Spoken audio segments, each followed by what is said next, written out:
প্রথমবারের মতো সরাসরি পাকিস্তান যাচ্ছে বাংলাদেশের যুদ্ধজাহাজ। হয়তো এই জাহাজে আসবে মিসাইল ও বিভিন্ন সামরিক অস্ত্র। দিন যত যাচ্ছে পাকিস্তান ততই বাংলাদেশের সাথে গভীর বন্ধুত্ব গড়ে তুলছে, আর ভারতের আতঙ্ক বেড়ে যাচ্ছে।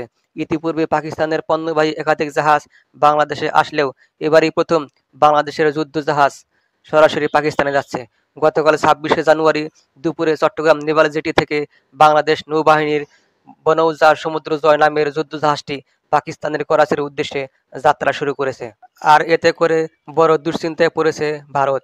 কারণ কিছুদিন আগে বাংলাদেশ সরকার পাকিস্তানের কাছে ৪০০ কিলোমিটার রেঞ্জের আবদালি মিসাইল চেয়েছে। এই মিসাইল হাতে পেলে ভারতের ৫টি রাজ্য বাংলাদেশের নাগালে চলে আসবে। ধারণা করা হচ্ছে এই যুদ্ধজাহাজেই পাকিস্তানের মিসাইল ডেলিভারি করা হবে। বাংলাদেশ যে কোনো সফলতার পথে হাঁটলেই সেই পথের কাঁটা হয়ে দাঁড়ায় ভারত। বাংলাদেশ নৌবাহিনীর পক্ষ থেকে বলা হয়েছে, আগামী ৭ থেকে ১১ ফেব্রুয়ারি এক্সারসাইজ এমান ২০২৫ নামক আন্তর্জাতিক মহড়ায় অংশ নিতে জাহাজটি পাকিস্তান যাচ্ছে। এই মহড়ায় অংশগ্রহণ করতে বাংলাদেশের নৌবাহিনী জাহাজ বনৌজা সমুদ্রজয় এর অধিনায়ক ক্যাপ্টেন মোহাম্মদ শাহরিয়ার আলমের নেতৃত্বে ২৭৪ জন নৌ সদস্য অংশ নেবেন।